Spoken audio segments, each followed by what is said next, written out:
Okay, so this is part two of our Gam Zu shiur, and I said this in the chat that I think this is going to be a very short shiur today because all we have to do is just like follow through with what we did last time. Um, I do not regret making this a two-parter because I got so much more clarity from teaching this four times this week. Um, and I just want to also preface this by saying I think I ended off the shiur last time by saying that I wanted to listen to Rabbi Chait's shiur on this. And I started to, but I did not get very far. I just didn't have time. And then thankfully, someone messaged me this morning saying that he listened to my shiur and then he listened to Rabbi Chait's shiur, and he said, if you don't want spoilers, stop listening now. And then he gave me a 2 minute version of Rabbi Chait's shiur. And based on what he said, it's exactly the idea I'm going to say. Okay, so if any of you have heard Rabbi Chait's shiur and would like to chime in, after I say my idea, with like supplements, or if it's not, if Rabbi Chait took it in a different direction, I'd love to hear that. And I do plan to listen to his shiur at some point. I just haven't had a chance, but I was very happy. If this is what Rabbi Chait said, then like great. That means that like obviously he learns midrash more than I do. Um, okay, so I want to start by doing a comprehensive review. So stop me if you have any questions or either on the material or if you come up with new questions, and then we'll pick up where our analysis left off. So the whole thing began with my student Yair's question, which is why don't any of Eov's friends respond to him to his suffering by saying Gam Zu L'Tova? So people gave different answers, and then my answer is that Gam Zu L'Tova has nothing to do directly with the answer in Eov. Yeah, Racheli. When you say like the answer you're giving today, do you mean elaborating on this? The answer we're giving today, I'm Or not sure. it's different? I'm not sure I don't know what phrase you're referring to that I said. Meaning this answer number four, like Gamsulatova, this is what Yeah. you're going to be like Yes. Yeah, developing? this is what I'll be elaborating on today. Yeah. Yeah. Okay, so then we went through the story and we went through the version in Tinus 21a, which I am going to read again because I think we should refresh our memory about the main text. I'm not going to go through all the sources again, but just this one. So I'll just say it in English. Why did they call him Nachum of Gam Zu? Because whatever happened to him, he'd say Gam Zu L'Tova. This too is for the good. One time the Jews wished to send a gift or tribute to the palace of the Caesar. They said, who should go and present the gift? Nachum Ish Gam Zu should go, for he is accustomed to miracles. Um, hold on. Yeah. And the phrase they use is melumad benisin, learned in miracles. They sent him with a chest filled with jewels and pearls. He went and spent the night in a certain inn. That night, the residents of the inn got up and took all the contents from the chest and filled it with dirt. When he arrived there at the emperor's palace, they opened the chest, saw that it was filled with dirt. The king wished to kill them all. He said, the Jews are mocking me. Nachum Ish Gam Zu said, Gam Zu L'Tova.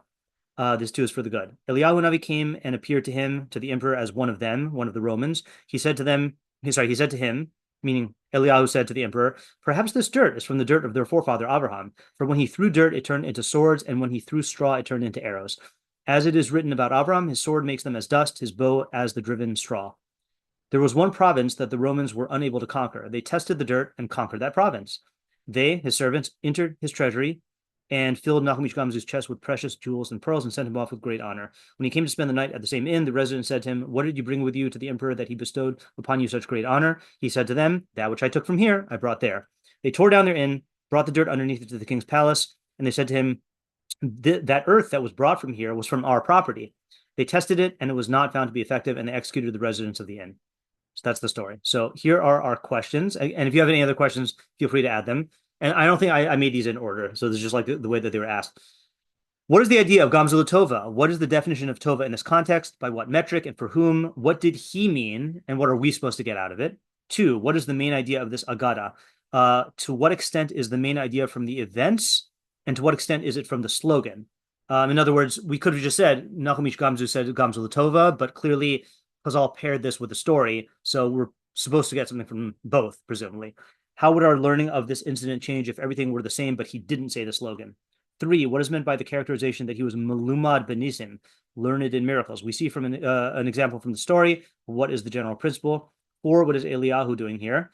And then 4a, is this what is being referred to as melumad benisim? In other words, is that the nace that Eliyahu appeared? Also, since Nachum was characterized as being melumad benisim, why isn't he the one who brings up this nace, right? Like he doesn't. In fact, I said this in a stronger way here. Nahum seems quite passive in this story, and the only like actor is Eliyahu. So like Eliyahu is Meluman Benisim, but Nahum. And then also, since when is Eliyahu a shapeshifter? Why is the detail of appearing like a Roman important? Usually, when you see Eliyahu, I feel like he just appears. It's not like he takes on the shape of someone. 5, factually speaking, what happened with the dirt? Did the Romans throw it at their enemies and it actually transformed into swords? And if not, what did happen? Likewise with Abraham, right? We don't. Oh, yeah. Likewise with Abraham, we'll go into that later. 6, why didn't the dirt work for the inn residents? 7, what is the point of the epilogue telling us of their fate? 8, did this really happen with Abraham? Where do we know this from? The Pasuk in Yeshayahu isn't exactly clear, and the Chumash doesn't report anything like this. And according to many, there were no overt supernatural miracles performed for the Avos. And dirt turning into sword seems pretty supernatural. 9, what role does the Pasuk in Yeshayahu play? Is it just a textual basis for positing the miracle with Abraham? Is the context or idea of the Pasuk significant? 10, what are we supposed to make of Nahum's actions or inactions? Oh, I did write this. He's almost entirely passive. Is that because there was nothing he could do but say Gam Zu? Why isn't he the one who saves the day rather than Eliyahu? 11, why dirt? 12, what happens at the straw? I'm going to merge this because I don't know if it's as important as I thought it was. Eliyahu mentions miraculous dirt and miraculous straw, but the whole story revolves around dirt, and the residents replace the treasure with it. The Romans throw it at their enemies, and the residents bring more dirt. 12, what exactly was the king thinking? Did he really think that the Jews would send someone to publicly mock the king by giving him dirt? Wouldn't he assume that someone stole the tribute without Nahum's knowledge? Okay, any other questions we want to add to this before we review our steps?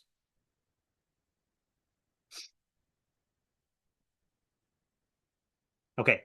All right. So we had 3 steps last time. Okay. Step 0. Sorry, 4. Yeah. Tamar? So this is a very basic question that I think is like almost not a question, but when he says Gam Zu Latova, Yeah. Gam Zu, is there anything to analyze? Does that mean this event that's in front of me? Okay. Good question. So I may have commented on this, but not as an answer to a question. When I was doing this with my Harusa, we saw in the, hold on, let me just find the other version. So in the version in Sanhedrin 108b, Rashi there says, so the way the Gemara says it is kol the kol dahavasalkale, anything that happened to him. So Rashi says kol davar hamaorale, anything that happened to him. So my Chavrusa said, like anything that happened to him, like so he took a breath and he said Gam Zu Latova, and like he took a step, like what everything, like how do you divide that up into happenings?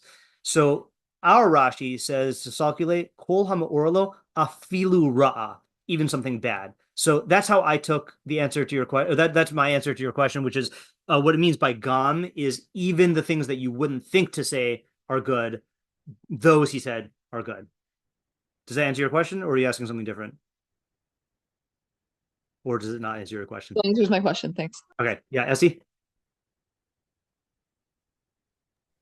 Is the way that the first way that you said it, the breath, even a step, could that be understood to mean a general attitude that he understands all is Litova?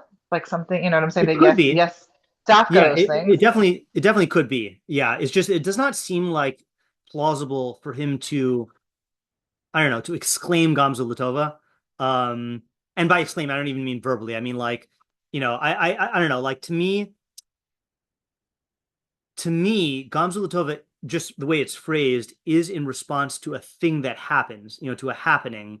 And I feel like if he were a person, it's possible he was a person who just viewed everything as good, like as a default mentality. But I feel like that's not like anything that happened to him, he would say Gam Zu Latova. That sounds like a response, not a default mentality. You see what I'm saying?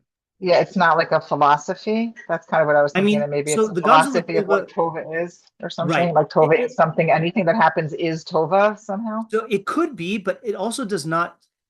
The moral of the story here and with Rabbi Akiva does not sound like it's talking about that. So maybe we'll revisit that question at the end and see if we would consider the idea we emerge with to be a philosophy of Tova or a mechanism or technique for like dealing with bad things. Maybe I think that's like the two possibilities. Okay, so we did 4 steps. Step 0 was the wrong takeaway, which I said I don't think we need to say here, but just to say it, this does not mean that if you just believe that miracles will happen, then they'll automatically happen. That is naive. We don't rely on miracles. It's also not true that everything will work out right. And if it is, it's not necessarily for your good. And this is teaching us some deep idea, not a stupid idea. And also, I wanted to say that what's the contemporary version of this that you often hear secular Hollywood celebrities talk about? Like, what's their version of Gam Zu? And the hint is that it starts with the word, the letter M. Yeah, Tamar? Oh, I was gonna say karma. Oh, so karma it might be, but and maybe some of them use it that way, but I feel like karma is more of like you get, if you do bad, you get bad, or if you do good, you get good. Anyone know the Yeah, term I'm thinking of? And I'm not an expert in this. I just have heard it from people. Yeah, really? I'm guessing, but like Yeah, manifestation. manifesting, right? So they say manifesting, and I've heard, it seems to me that there are 2 ways people use manifesting. There's the naive, dumb way, and then the healthy way. So the healthy way is that your mental attitude does affect the results you get from the world. The dumb way is if I wish hard enough, then the universe will magically make it happen, And I feel like I've heard quotes from celebrities that like are on both sides of the spectrum. So I'm criticizing the dumb way. Okay. Like, if you like, let's say someone who says, that I don't know, I'm just making this up, but I've heard stuff like this, like, I wrote out what my Oscar acceptance speech is going to be, and like every night I recite it, because that will make it happen. Like if you really believe it's like a magical formula, like no, that's dumb. But if what you're trying to do is to like boost confidence in yourself and you're using this as like a way to psych yourself out, that can I can see a basis for that. Okay, so that's step 0. Step 1 is genre identification. So I read to you an excerpt from Avram Ben Rambam's essay on Agadah, where he says that there's a genre where a real world event is the Agadah is telling a real world event, but certain details are said as hyperbole. Another genre is it's a real world event, and certain details are said as allegory, and then a third genre is a hybrid. Okay, so just because you have fantastical elements does not mean that the entire story is an allegory. It could be a mix, and that's what I'm positing is the case here. Step 3, which I'm calling step 2, was we went through some other sources. Okay, so we went through the I forgot to.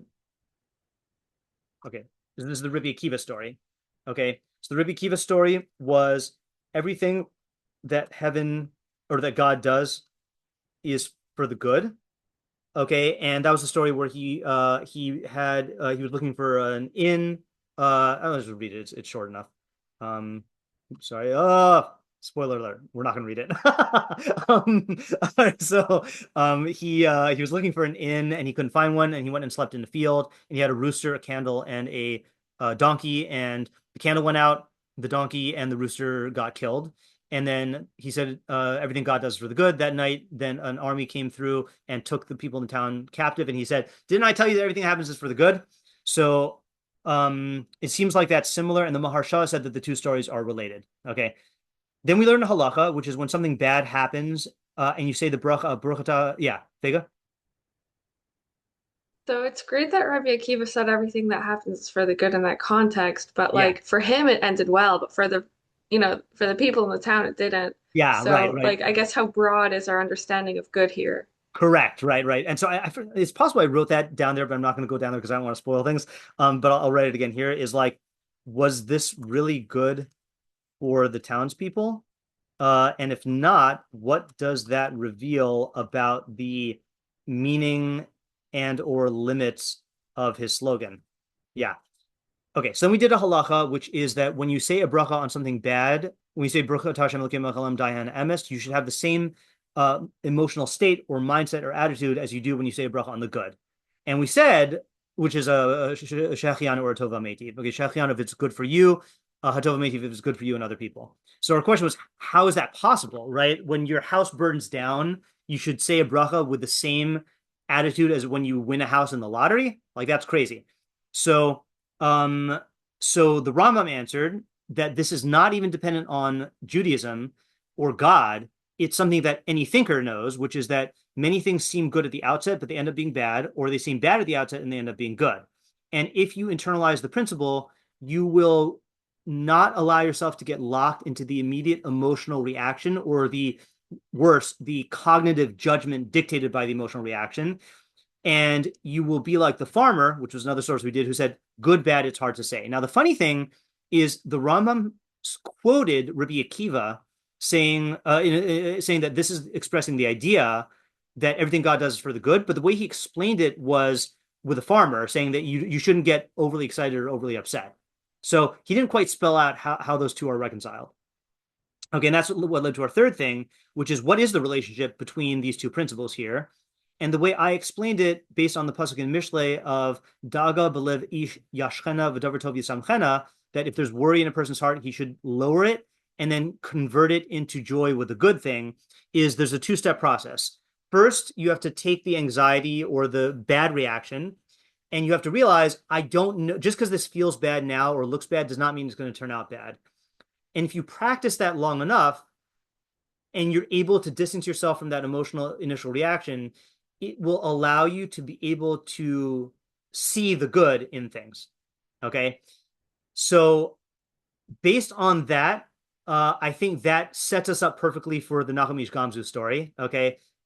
Which is where we ended off last time. Okay. So does anyone want to take this and then try to bring it home in terms of the Gam Zu, either answering what the idea is in general or explaining any of the particulars?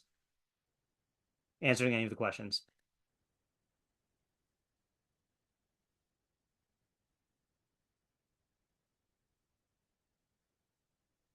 Okay, thanks, Esty. Yeah, I meant to say that. If you heard Rabbi Chait shiur, then don't say it over. But Esty, I'm glad you listened to it, because you can correct me if there's anything that I got wrong or different.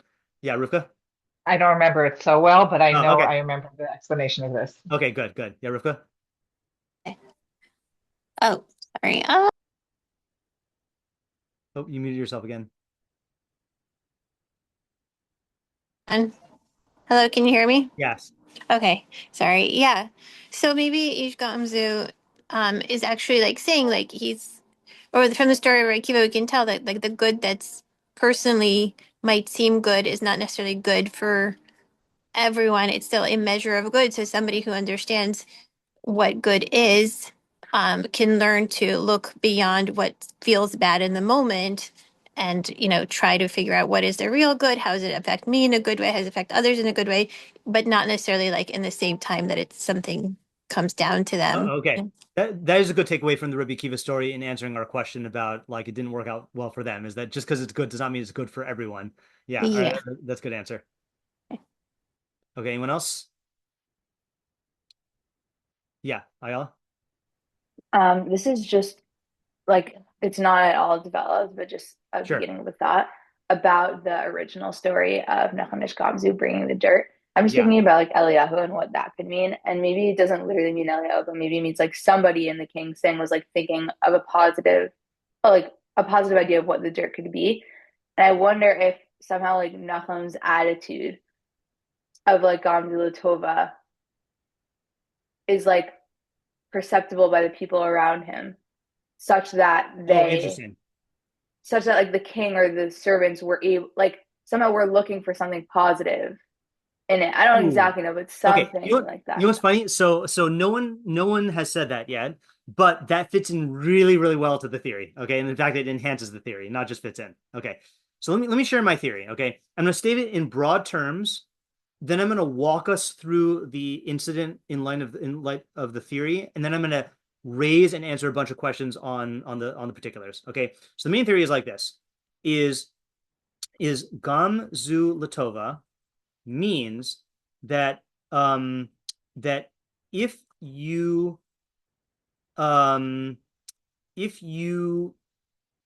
practice the mentality of not getting locked into your immediate emotional judgments, and you look for how every situation can be made good, that will allow you to make it good.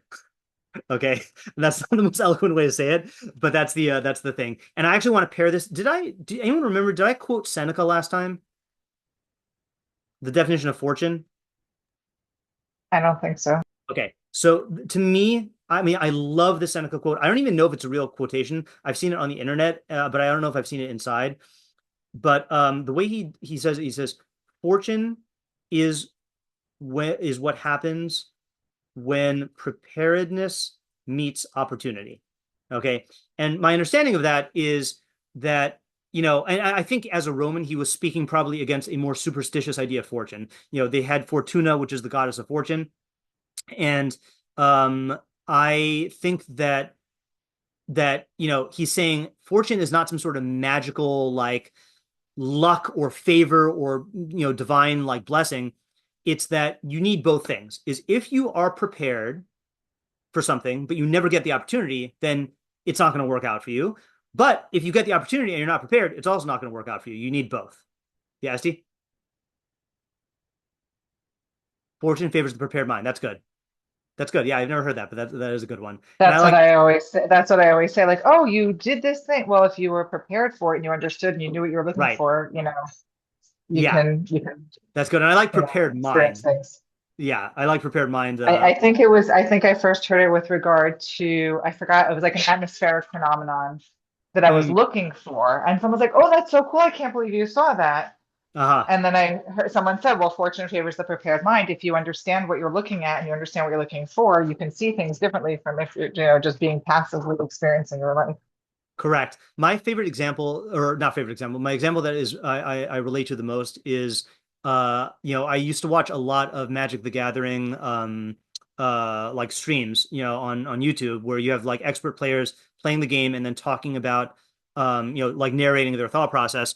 And one of the things in Magic, and I'm sure in all other games, is what they call playing to your outs, which is that you identify, even if you're in a losing position, if I could win, what will be the path to victory? And what they'll do, in Magic, you have a deck with many cards and it's random. So the pro players will, while they're waiting for their opponent to make the move, they'll say, okay, what cards in my deck could I draw that couldn't win me the game? And if I draw that card, what would I do? And they talk through the entire process. And I've watched a lot of videos. I've seen games where they talk through this whole process and then they draw the card and they win, So someone who didn't hear their thought process would be like, oh, you got lucky. But I have seen my opponents, I do that in my own head for my opponents, and they draw the card that I know can win them the game, and they don't do it because they haven't prepared. So like, it's not just about luck. It's about luck combined with a prepared mind. Yeah, Rocheli. So could it also be like having a less specific idea of what's good for you? Like in a situation, yes. People might think, okay, it will be good because this and this and this will happen. And then if it doesn't happen, it's bad. But if you start looking at it like whatever happens, there's a way to find the good in it or see it as good. Okay, that's good. I'm actually going to try to incorporate this into here. So if you practice the mentality of not getting locked into your immediate emotional judgments and you look for how every situation can be made good, thereby keeping your mind open to many possibilities for the good, okay, then that will allow you to make it good. So let me walk you through the story and tell you what I think happened. Okay, so going back to the genre classification, that this is a factual story that has allegorical elements. So let me list the elements that are factual and allegorical. Okay, so factual is the Jews wanted to send a tribute. They sent Nahum. His tribute got stolen and replaced with dirt. The emperor opened the chest, saw the dirt, and wanted to kill the Jews. Okay. Something happened, and that's what we're going to fill in. Okay. The Romans had a province they couldn't defeat. And as a result of what happened, they defeated it. They rewarded Nahum with treasure. The in-residents attempted to replicate his success, but they failed and were killed. So those are all the factual elements. Okay, the allegorical elements are Eliyahu Hanavi appeared as a Roman, suggested that this was the dirt of Abraham, and they tested the dirt on the province, and it miraculously became swords and defeated them. Okay, so that's how I would divide it up. Yeah, Kelly? It's like valid to say that Eliyahu Hanavi's appearance is allegorical. Yes, I do think so. I'll add one thing here. Something happened involving a Roman who spoke up. Okay, that part I think is Well, it's what do you kind call of just saying like the person there at the right moment who did the right thing is like called Eliyahu, basically. Yeah, so we'll talk about why Eliyahu later. Okay, Okay. I'm not taking a stance on that at the moment. So the question I want to know here is what happened. Okay, and why did Nahum get the credit? See, I think that is a detail that is interesting. That I mean, obviously Nahum got the credit because he brought the dirt, but like, I feel like the Romans should get rewarded. Yeah, Esty. Are we starting with the answers? Because I only remember the end of what Rabbi Chait said, but I have my own idea for the beginning. Okay, so how about Yeah. this? We are starting with answers. Okay, fine. Yeah, why don't you give your own idea? Go ahead. Yeah. No. I mean, I don't remember what Rabbi Chait said, but I'm just thinking, I'm not going to say that part. Sure. Just what I was thinking for the beginning was that if what we're talking about is, not judging in advance whether or not something is bad or good, that when Nahum was standing there and they opened the dirt, most people would have had a look on their face of, Right. oh my God. But Yeah. because of his preparedness of not making that judgment, he looked confident or okay Yeah. in some way, which I'm not going to continue anything because Okay, that's good. other stuff that I remember. Yeah, that fits in really well with what Ayala said as well. Yeah, Tamar? Yeah, I was gonna say a similar idea. I think that like that and just to say a little bit more explicitly that his attitude and through the way that my mom said and Ayala said, was the cause of things being able to work out. Okay, good. All right. So I think we're all on the same page here. Okay, so here's how. Oh yeah, go ahead, Ayala. Another idea of like suggesting that it was the dirt of Avram Avinu. Maybe it's like the principles that Nahum, like he was like a miracle man or whatever, but like he stood for truth or like was very connected and attached to that in Yeah. like leading the legacy of Avram, and everybody knew that like that was his reputation. So like if somebody sees like a really like somebody with integrity coming and bringing dirt and confident about it, then there must be something there. Okay, good. I forgot to say, by the way, the way I'm gonna or I wasn't clear when I tried to say this. The way I'm gonna explain this is I'm gonna first state what I know to be true, and then I'm gonna list a bunch of questions that I think there are multiple answers to. Okay, and I think that's in that category. Okay, so here's what I think happened. Okay, is that when the chest was opened and the king saw the dirt and was furious, Nahum didn't, I'll say the way, as you said, didn't have that panic-stricken, that's not how you spell panic, panic-stricken,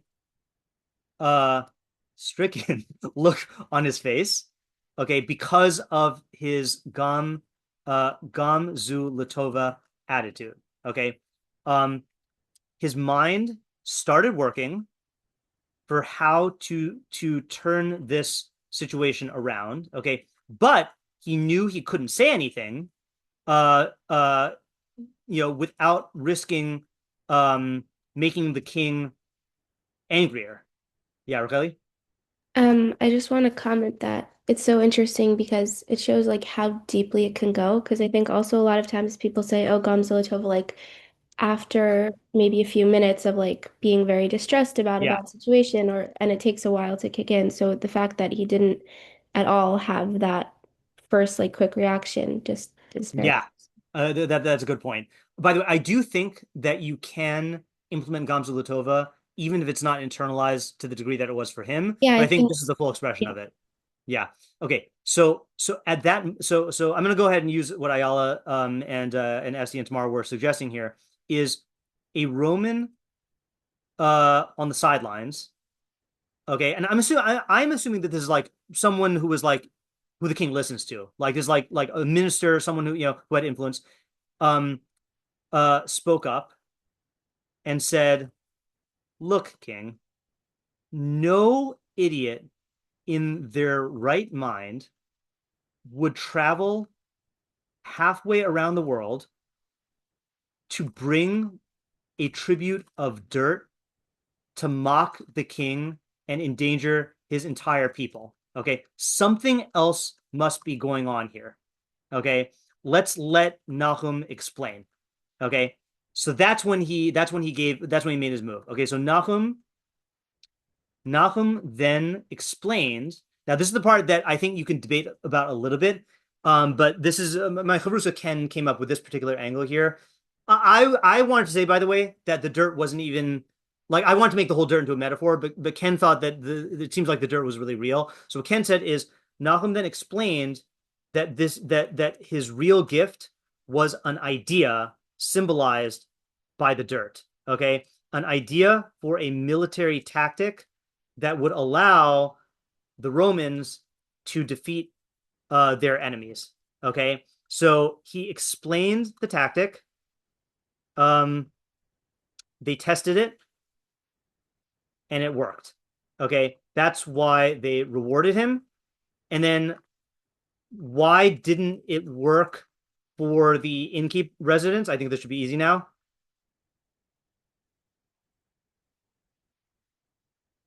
They just brought dirt. They didn't have any wise advice Right. with Okay. it. So they just brought dirt. Okay. And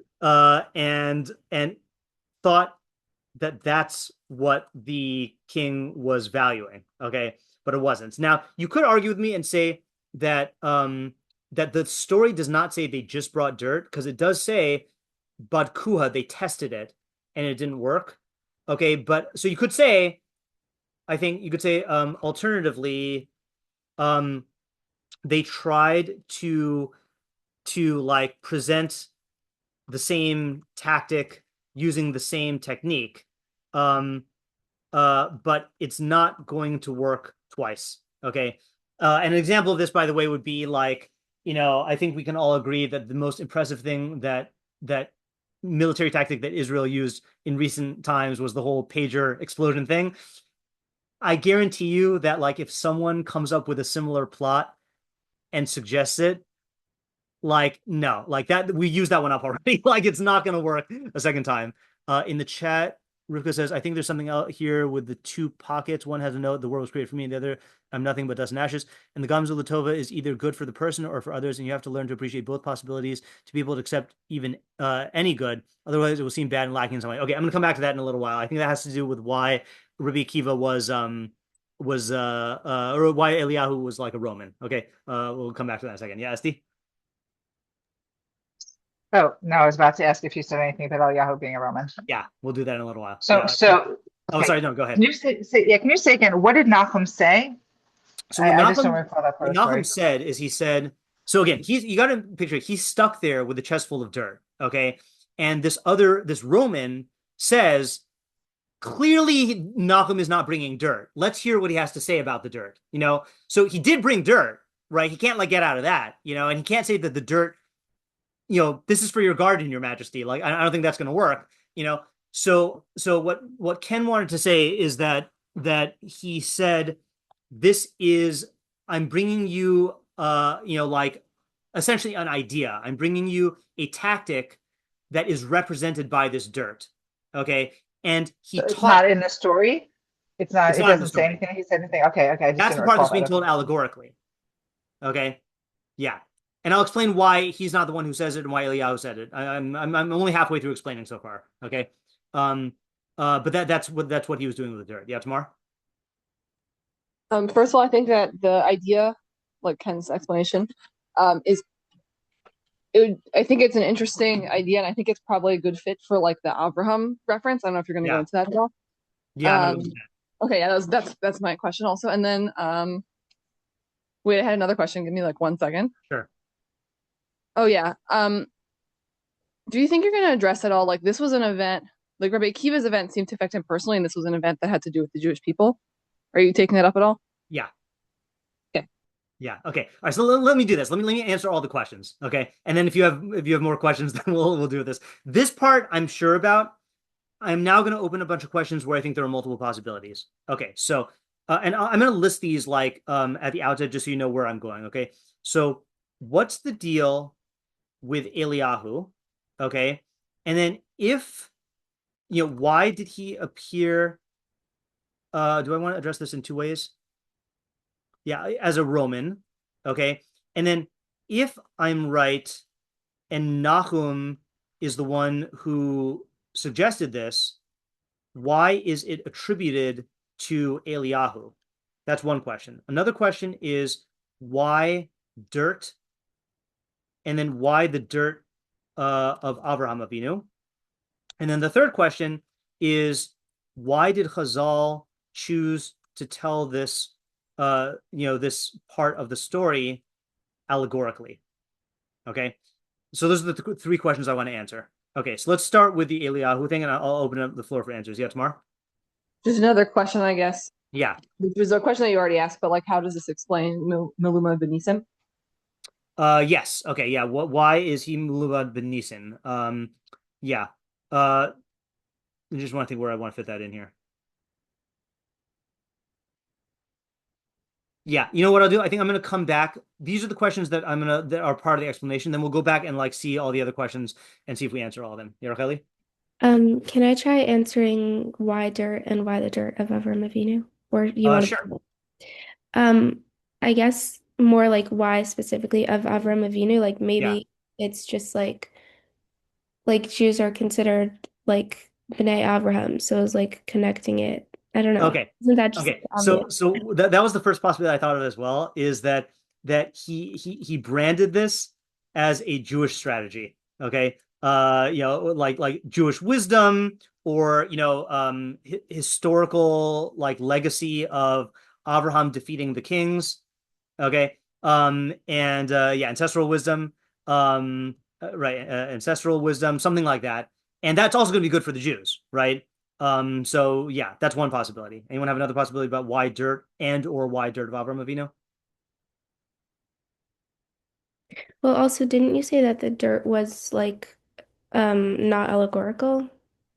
Yeah, the dirt was yeah, I mean okay, fine. So yeah, the dirt was not allegorical, but I guess like you can't, for example, like let's say the strategy was exploding pagers, right? So I think it'd be very hard to get from dirt to exploding pagers, So like how did he get from dirt to whatever strategy? Like, Okay. yeah. Fega? So I have a bit of a different read on like what the gift was almost, and it ties into Abraham, but I feel like it would actually be risky for him to brand this as a Jewish strategy because the Jews are under the Romans. He doesn't want you don't want the Romans to think that you're a capable military force. Because that could cause trouble for them. Like, Ah, oh, these so the people are contrary. strategic. So what I was thinking was maybe that it's like it shows that the Jews have a real connection to the land and that it goes back for generations. And maybe the gift was that like if the Romans also kind of developed such a tie and connection to the land, then they'll be more motivated to fight for it.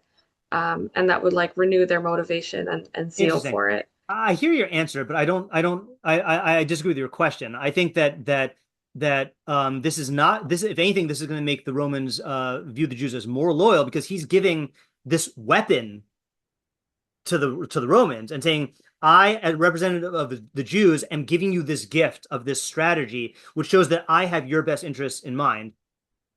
Right, but the king could also be aware, or the emperor could also be aware that there might be more Jewish strategies that he doesn't know about. Could be. I don't know. I don't know if it works that way in I don't think like if you have I'm trying to think of an example of this. Let's say the I'm trying to think of an example in recent military history where this happened. I don't know. Yeah, if I think of it, I'll let you know. But I am not convinced by that. Yeah, Esty? Do you want to know my recollection of what I think Rabbi Chait said about this, which was very close but a little different, just about the Not yet. Eliyahu part?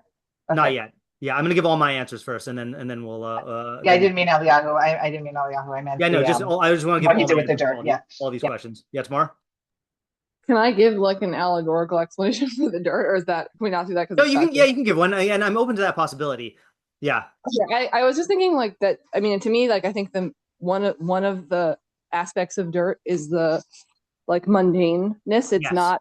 It's not prized. People don't think that they want it, like that type of thing. Yeah. Especially compared to jewels. I think that contrast also. And it's like he took the mundane thing and elevated it to a good outcome. Okay, good. So that's one possibility, which is that dirt is mundane, and he was able to, and perhaps I'm going to add to this, and perhaps that's why the Romans overlooked it. But he was able to show them how effective it can be. I'm going to say mundane and also valueless. Okay. An example of this, by the way, is so I asked my students about this, and they gave me two really good examples. First one I know is real. The second one, they told me it was real, but I looked it up, and it's not clear whether it was real. First one was dummy armies in World War II. Okay, that there were times when the Allies made like fake tanks and fake like troops and stuff like that, and like fooled the Nazis or whatever. Another example, and this is the one that I'm not sure is true, is Israel dropping seltzer bottles from planes to fool their enemies into thinking that they were dropping bombs. Okay. Apparently, my students claim that this actually happened. And like they're taking something like, who would look at seltzer bottles and say, like, we can use these as bombs, and like, but it was taking this like valueless, mundane thing and like transforming it into an effective strategy. Yeah, Raquel?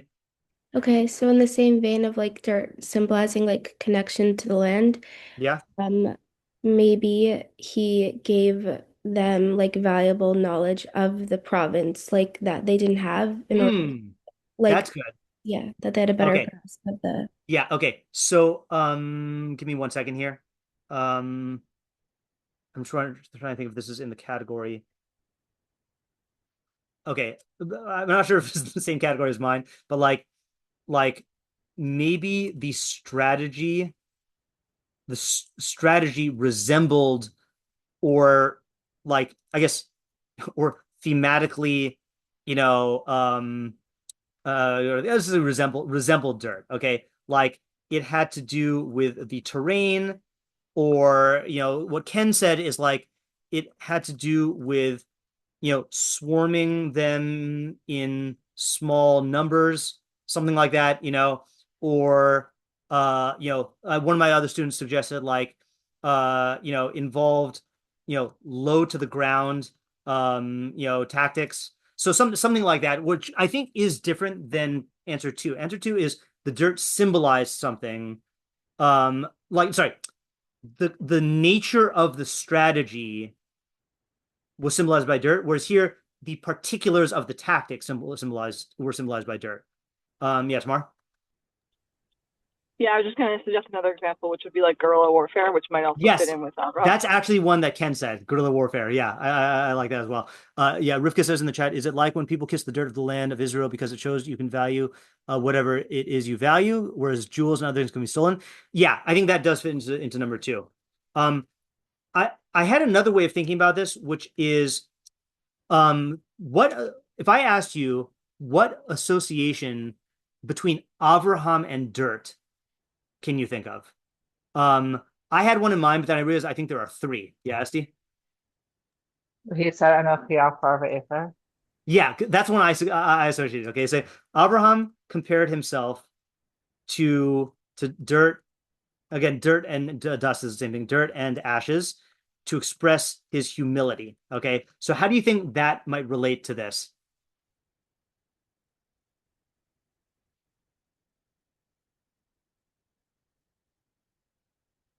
Yeah, Racheli? Well, I don't know if I'm going in a different direction, but maybe at first this gift, which is not really a gift at first sight, would have appeared like extremely arrogant. So the Roman was saying like he Interesting. descended from someone who's humble and he's probably not just doing it to mock you. Okay. Oh, sorry. Did you say you had two, or it was one? No, that I thought. was just Okay. a little. Okay. So, what I was thinking is perhaps the Romans couldn't see this strategy because of their arrogance. Okay. And he was able and because he was humble, uh, he was able to see it. Rivka says, I think people can accept reality and cope when they have a humble attitude. Yeah, so that's a another possibility. Give me 1 second here. I want to give two examples of this. So let me give a funny example and a tragic example. Okay, so I just had to access my so I don't follow was this it?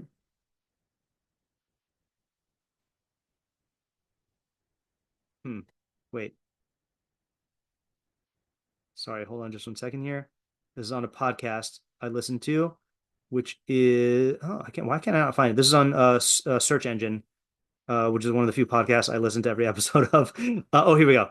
Um, so do we know what MMA is? Mixed martial arts. It's basically professional fighting. Bruce Lee is considered to be the father of mixed martial arts because all fighting competitions beforehand had rules and were confined to styles. And Bruce Lee was the one who shattered styles. And this idea of mixed martial arts is there's no limitation for the styles and anything goes. Obviously, there are some rules, but like it's very, very violent and you can use any of these strategies. So I'm not finding the name. Okay, so there was apparently a major fight that happened last year um, that this fighter was in a lock by another fighter, okay? And he got out by tickling the other guy's feet, okay? And the way that this podcaster described it is it wasn't just a tickle, it was a Looney Tunes tickle, and it made the guy loosen his grip, and he got out and he won. Okay, and apparently the MMA world was furious because that's not a dignified way to win, and that's not a macho fighterly thing to do. So in this podcast, they interviewed the guy who did it, and he said, like, you've seen how people have reacted. Like, would you do this again? And he's like, yeah, of course I would do it again. Like he said, I didn't plan it, but like I was thinking when I was in the spot, I was like, that's the only thing I could do. And then they interviewed his opponent, and they're like, do you think this was a dirty trick? And the guy was like, no, that was brilliant. And so the MMA fighter using a like, non-dignified method to win. Okay. So that's one example of like a fighter who like wants to appear to be a fighter, for those who were last night's year, a Gryffindor type fighter, would be so preoccupied with his self-image that it wouldn't even occur to him to do something like that. Okay. What's the tragic example? Okay. So other than the fact that the Israeli government is that Netanyahu is under investigation, okay, like I know that there's stuff there. What practically allowed Hamas to have such success in infiltrating on October 7th? What have you heard? And maybe there's new news that I haven't heard yet, but at the time I remember hearing this. Yeah, Vega? I mean, I heard that the female surveillance soldiers were like seeing that Hamas was like practicing attacks, but they didn't and they gave the alert, but the higher ups didn't listen. Okay, that actually fits in. That's not what I was gonna say, but that's definitely part of it. Anyone hear anything else? Yeah, Racheli? They didn't have it on their radar because they just like assumed it wasn't gonna happen, like Oh, anything. okay, good. That's another one. So I'm gonna say it like this because of Israel's arrogance. Okay, so not listening to female operatives, assuming this wouldn't happen. And then the other thing I heard, and again, I used to remember the details of this, but I forgot, is over reliance on high tech surveillance, and not paying attention to low tech strategies. So I heard that I don't have examples on hand, but like Israel has this reputation of being like, the most technologically advanced country in the Middle East, and Hamas use all these like very, very low tech things to like breach the defenses. So I think that that's possible that Nahum pointed out something that the Romans couldn't. Rome was the biggest empire that the world had ever seen, and maybe there was some like strategy that was obvious to anyone who didn't hold themselves to that like extent, and they couldn't see it. And then what Racheli said, sorry, no, what Rivka said, I think is another possibility, but I think this is a new answer, which is similarly, perhaps the idea is that you can't fully implement Gam Zu unless you have the humility of Avraham Avinu. And you don't view yourself as having, like, I think most of us don't see these outs because we have a certain idea about what's supposed to happen, or about how my story is supposed to go. I heard this great another show that I watch every single episode of is Last Meals on YouTube. So Josh was interviewing Keith Habersberger of the Try Guys. And Keith said something, he was talking about like his career trajectory, and he said, I like to think of a trajectory as a trajectory. And he said, I picture my career as like a tree with all these branches. And a lot of people think when their trajectory of like a specific path. But the way I think of it is like climbing a tree, and like I follow branches, and as long as like I could switch from branch to branch, and as long as I'm generally like moving in an upward direction, it's not like there are right branches and wrong branches. And I think that that's like the type of humility that you have to implement Gam Zu L'Tova, which is related to what was said earlier about how like you have to have like be open to multiple ideas of the good, of how the good could come about. Okay, so these might not be all the answers, but I do think that this is the example of like dirt of Avraham Avinu. All right, now let's go to Eliyahu Navi. So possibility number one is what I think Racheli said, which is Eliyahu in general represents Hashgacha Pratis, okay, which is that this wouldn't have happened. Oh, sorry, Nahum wouldn't have succeeded were it not for Hashem's direct help. And then you could say that might be why what do you call it? Why Nahum is depicted as passive, because he couldn't have done this on his own. Yeah, Faye, did you have your hand up? Yeah, I was just wondering what the other two associations of Abraham and dirt were. Oh, so the other two associations are anyone know the other two associations of Avraham and dirt? One of them is in the Psukim, the other one's in Midrash.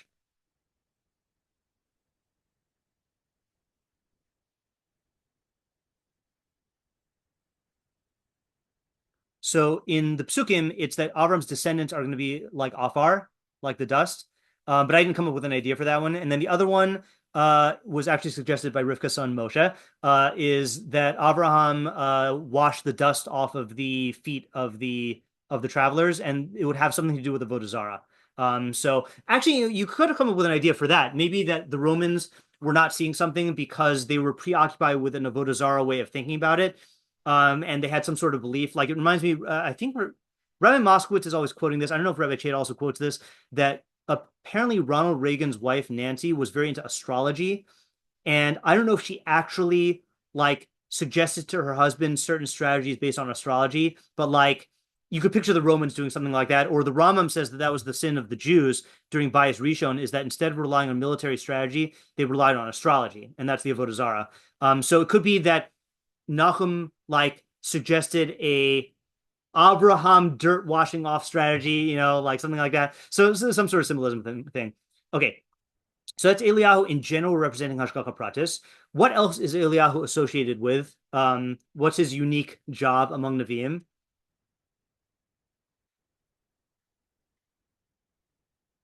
What the hint is, what is his job going to be? Yeah, Fega? To let us like to be a savior, like he's the one who's going to come and tell us when Mashiach is here. Yeah, will be the herald of Mashiach. Yeah, so Racheli is saying in the chat brings good news. It's possible that's good news. I've only heard of him bringing announcing Mashiach. I don't know if he's depicted as good news in general. So he'll be the herald of Mashiach. Okay, and what is, according to the Rambam, what is the only difference between the Messianic era and now? Knowledge of Hashem. That would be the result. But in terms of like the actual, what's the only thing that's going to change to bring that about? Yeah, Ayala? The Jews' subservience to other nations. Exactly. So the according to the Ram, according to the Ram, ein bein olam hazeh liamos hamashiach ella shibud malchios bilvad, which is the only difference between this era and the time of Mashiach is our subjugation to foreign powers. So in this case, the Jews being saved from our foreign rulers is symbolized by Eliyahu. Okay, the Hashgacha being saved by the Hashgacha. Okay, so both these answers are about Hashgacha, but the first one is generic. The second one is specific to this particular thing. Okay, third possibility here. Why is Eliyahu depicted as being a Roman? Now, I am claiming, by the way, that I think that the simplest answer is that a Roman actually did speak up, and that's why he's being depicted. But I think you could also say allegorically, why would he be depicted as a Roman? Yeah, Racheli? Well, I was thinking maybe like the fact that the Romans spoke up was a little bit out of his nature, or would have been like inspired by Hashem. So that's yeah. Okay, I think that's a good possibility. Is that why like a Roman? Because it was unusual or not ordinary for a Roman to say something like this in defense of a Jew. So this is expressing where the Hashgacha intervened. So I'm gonna give an answer from my student David, which is that so he learned that he suggested this before I gave over the idea. This is in his homework assignment. He said that so he also arrived to the conclusion that this was Nahum did this, but like Nahum had to think like a Roman in order to see this. Okay. And hold on, was there a comment in the chat that I was going to come back to? Oh yeah. This is what Rivka was saying. Gam Zu is either good for the person or others, and you have to learn to appreciate both possibilities to be able to accept even any good. Otherwise, it will seem bad and lacking in some way. I'm going to get political for a second. I think one of the mistakes that I see Jews making all the time in their politics is like, they always say, is it good for the Jews or bad for the Jews? And that's all we care about, That's not how systems work. You're living in America. You're living in the world. And if you have this narrow-sighted thing of just, is this good for the Jews or bad for the Jews? You are locking yourself into a myopic view where you're not looking at all the factors. And like I like quoting from the Rav on his commentary on, or shiur on the beginning of Megillas Esther. You look at the opening of Megillas Esther of the king throwing, Ahasuerus throwing a banquet for all of the provinces. And he says, like, you read the opening chapter, nothing to do with the Jews, And yet the whole story ends up affecting the Jews. So if you're only concerned with what happens to the Jews, you're going to miss out on good for the Jews. So the only way to really care about what's good for the Jews is to extend the scope of your view to everything and be willing to look for stuff like that. And how many Jews do you know who are preoccupied with the Jews are going to say, hey, I'm going to help Rome win? Like, you have to be thinking what's good for the Romans. And then you can think about what's going to be good for the Jews from there, So I thought that was a great answer for why he had to do that. why he's depicted as being like a Roman. Okay, yeah. Wait, something in the chat. Fortune favors the prepared mind is also applicable to this point. Correct. Yeah, and he's prepared by thinking outside of his box, and that also relates to the humility point. Okay. So now, Esty, if you want to share, that's all I got for the story. Okay, so if you want to share any other details you remember or half remember or are thinking of, then this would be a good time to do it. Yeah, so the only thing that I remember is the explanation of the dirt being more of a psychological thing. Like when they saw that he was totally fine with the dirt and they knew that it was the dirt, maybe it's the dirt of Abraham Avinu, that gave them like a boost and a confidence to go like these people that they had not been able to conquer before, that they now felt that they had. And maybe there was a thing of Abraham being referred to as Dust. I don't remember that, dust and dirt, but that they felt that he must have been giving them a good gift, and they knew that Abraham had success, whatever. I don't remember the details, but just that it Okay, was that's good. they thought it was valuable, and that helped them to succeed. Whereas what the townspeople gave them, Yeah. it didn't have that effect for them. All right, good. Because that fits in really well with this approach. Another question here is why did Chazal choose to tell this part of the story allegorically? Yeah, Rochelle. Okay. This is speculation, but maybe the like details of the military tactic just wouldn't, I guess, be helpful in what the main message of the story was. That's good. Okay. Some people. That's good. Yeah, by the way, all of my answers are speculative. So perhaps the details of the military tactic wouldn't be helpful. So couching this in allegorical terms expands the scope of the moral of the story. Yeah, Tamar? I think it's also just more explicit that Hashem was involved, if you tell it this way. Good. It's more explicit that Hashem was involved. Okay, you could jump in with other answers if you have them. I'm just mindful of the time. Yeah, Ayala. Also, just like normal reasons why Chazal presenting that's what I was going to go to. Is like one that we can get the ideas more through working it out, and also it can be understood on many different levels according to a person's. Yeah. Okay. Good. So I actually like, because I only understood this on one level. Then no. Actually, that might work. Okay, I'll go with that as a separate thing. So Chazal often encoded ideas unnecessarily in mashal to give us practice in working them out. Okay, another one is people can understand this on multiple levels. And look, there is a level where, believing in miracles like this, or so not believing in miracles like this, believing in the likelihood of miracles like this can be developmentally helpful. Okay.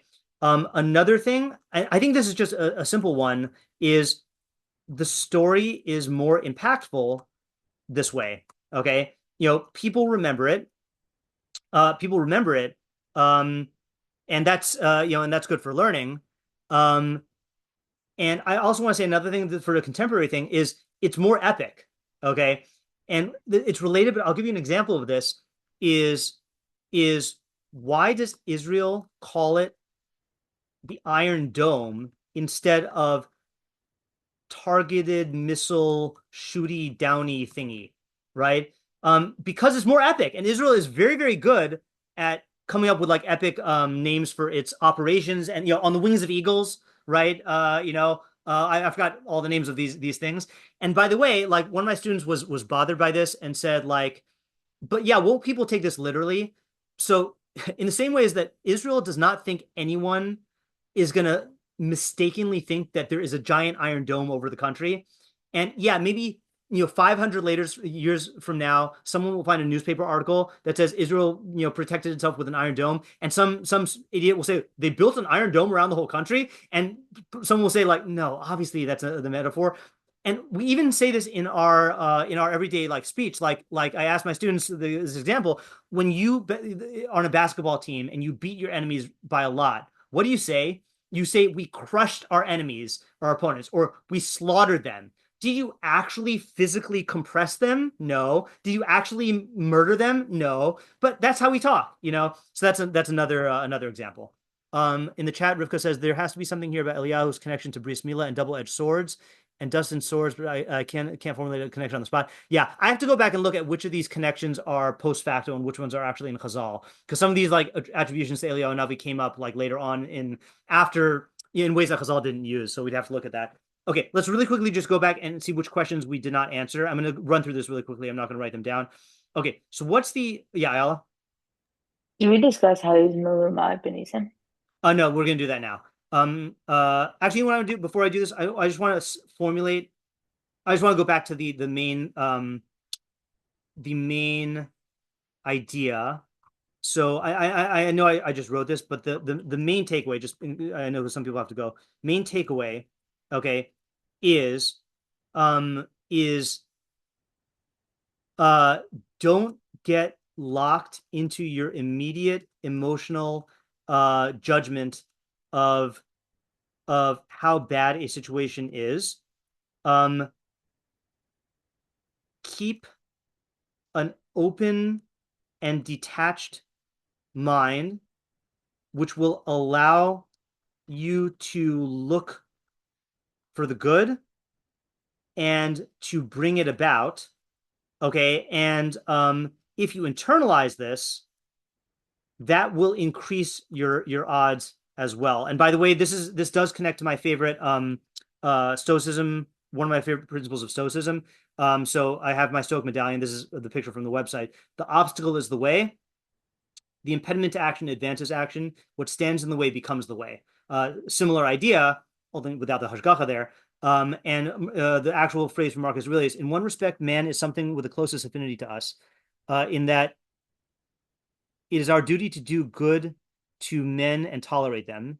But insofar as some are obstacles to my proper work, man joins the category of things indifferent to me, no less than the sun, the wind, a wild animal. These can impede some activity, yes, but they form no impediments to my impulse or my disposition, because here there is conditional commitment and power of adaptation. The mind adapts and turns round any obstacle to action to serve its objective. A hindrance to a given work is turned to its furtherance. An obstacle in a given path becomes an advance. That's the source. Yeah, Racheli? Also just more on the openness to experience, and I can't remember who said this, but like maybe there's a definitional good that just Yeah. like includes everything. So I like this quote that's like, I read it somewhere, I can't remember exactly, but like we begin to understand that no experience is bad, even if like hard or painful. Like you stop defining things that you might say, oh, this is so bad. Like, no, there's good within it, even if it has a quality you might. That's good. And we will, Blinetta, return to this at the end of Eov, because I think there's another level of interpreting Gam Zu L'Tova, not from the story, but as a phrase that is more related to that. Okay, let's just see if we answered all our questions. What's the idea of Gam Zu L'Tova? We did this. And by the way, this story is not taking a stance on what L'Tova is. Okay, I do think that there are different levels you can apply this for. There's the philosophical good, like, that we could talk about later. But I think even a person's other good, like, no matter what definition of good you have, I think you can apply this principle. And I don't think the story is taking a stance on that.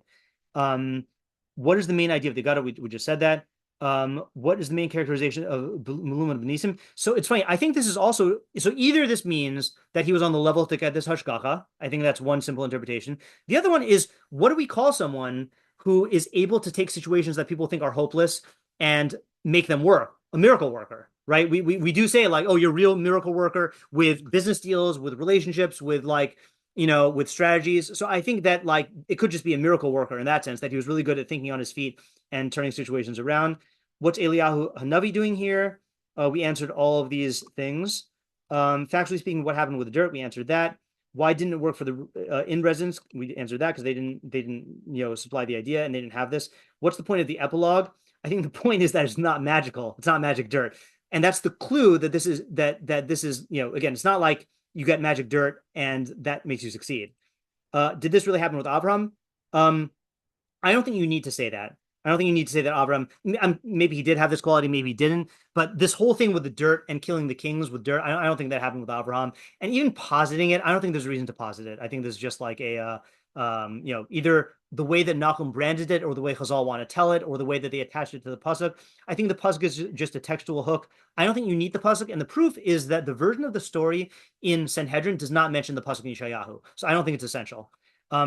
what are we supposed to make of Nahum's actions or inactions? He's almost entirely passive. So the way we're telling it, he's not passive. He was very active, but the story tells it as though he's passive because it's showing that this couldn't have happened without the hashgacha.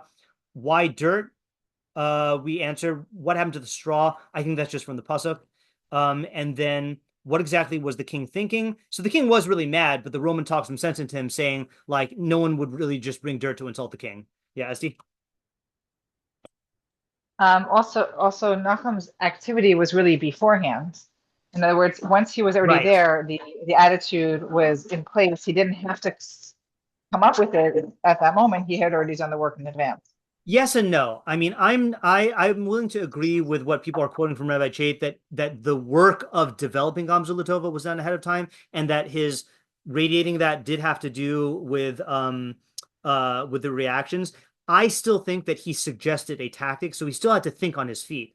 I think, which might be different than Rabbi Chait That's said. not what I was saying. No, what I'm saying Okay. is that the way just that we were learning it together here now was that when the dirt was there, he definitely was on his feet and thinking whatever he said he had to deal with this Yeah. situation, but he had already spent time recognizing and developing this attitude so that when it happened, maybe he did other things, but the actual act of the Gam Zu L'Tova was something he had come Right. to see in advance, so that when it happened, it almost was passive. Like Right. the attitude was already instilled Oh, I in see what you're him. saying. Yeah. That's good. And by the way, I just want to circle back to what I said before of this is the pinnacle of Gam Zu L'Tova, where you have done all the work and you naturally view the world this way. But I think for most of us, then we need to consciously implement it and like extricate ourselves from our immediate emotional judgment of things, and then consciously apply like where is the Tova in this, and then that's how we become Nahum. Yeah, Ayala. I don't know if we'll have time for this today, but I wonder how the Rabbi Akiva story fits in. Yeah, I also wonder about that. And I don't know the answer. I can say that the Maharsha says that that what do you call that that the two ideas seem to be the same. I saw one of the Mefarshim, and I don't remember who it was, who pointed out that in the Rabbi Akiva story, the bad thing happened and it turned out to be good.